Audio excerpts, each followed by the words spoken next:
Hello everyone, this is PotatoLegion here. I hope you are keeping very well. I'll be sure to leave a link in the description for the developer update.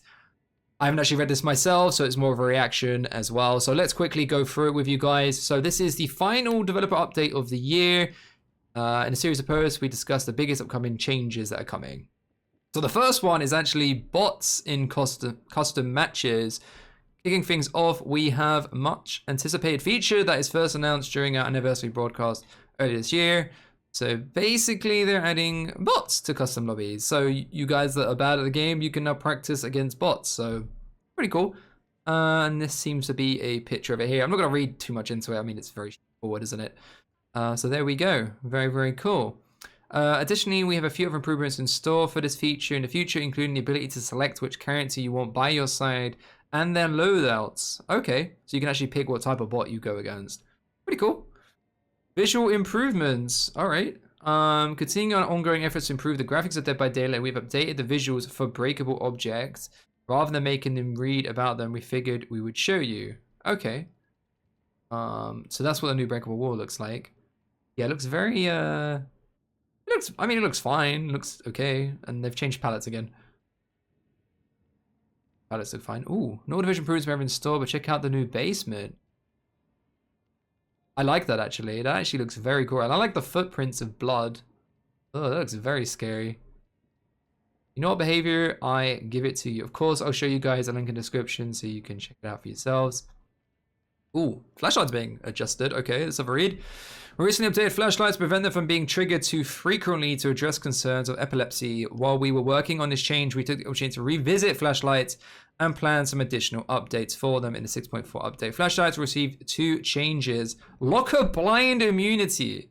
Some lockers are positioned in such a way that a clever survivor can blind the killer as they are grabbing another survivor out of it. While cool in theory, there's not a whole lot the killer can do to counter this. Even if they do chase away the survivor waiting with a flashlight, the survivor in the locker can take advantage of the distraction to make a break for it. To prevent situations like this, killers will receive a blind immunity when grabbing a survivor from a locker. From my 4,000 hours in this game, I have only seen a survivor pull this off once, or maybe twice, and I've actually got a video about it, and I was actually playing survivor. As killer, I've never had this issue, so I don't kind of see the point. It kind of takes away a little bit of fun of survivors just going for flashlight saves. I'd rather them try and get a locker flashlight save, which is really hard to do, than do gens. So, I mean, I don't know how I feel about this. It's like taking away something fun for survivor. Okay. Flashlight save buffer. A flashlight save can be a game changer, but they're a little tricky to pull off. On top of getting into position for a save, the timing on a flashlight saves is incredibly precise.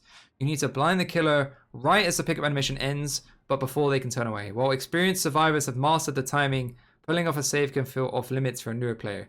To address this, we're adding a short 0.25 second buffer to the end of a killer pickup animation.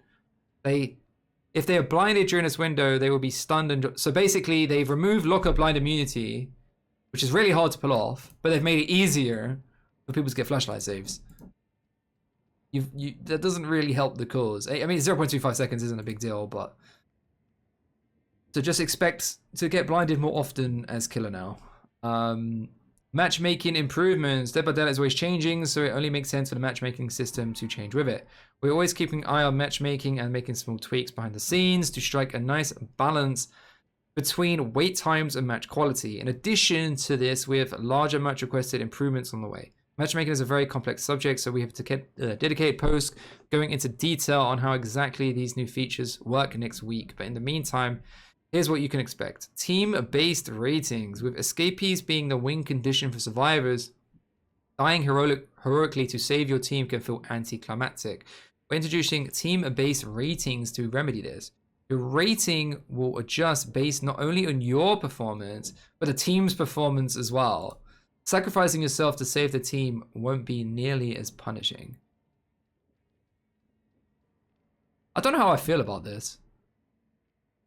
I mean, what if your team are just absolute poo because your MMR is really bad and like you're pretty decent, but your team just isn't pulling their weight and they're dying immediately?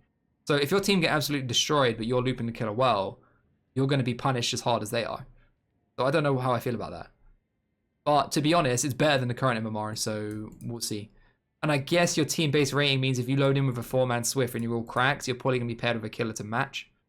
So that's probably a better change. MMR is probably going to go lower in general. Extended breaks. If you've just coming back from an extended break, continuing with Rust on top and facing the same caliber players when you left can make things rough. So basically, they're making it so that the MMR will slowly go down time, but it will just quicker once you get a few matches back. Okay. So we've got an update on cheating as well. We recently shared a roadmap detailing our plans to combat cheating. In the week since, we've fixed a number of vulnerabilities to lessen the impact of cheats. Here's a list of just some of the exploits we recently prevented. Prevented cheaters from hooking themselves. Prevented generators from being instantly powered. Prevented cheaters from starting a match with 2 killers. Prevented cheaters from stacking duplicate perks and add-ons. Prevented extended flashlight blinds. Reduced maximum length of matches to prevent extraordinary long matches. Counterforce to the end game collapse. Added countermeasures to prevent player sniping. That's fixed an issue that could allow cheaters to crash the game. We are now able to confirm that these fixes were effective and have limited the abilities of cheaters for the time being.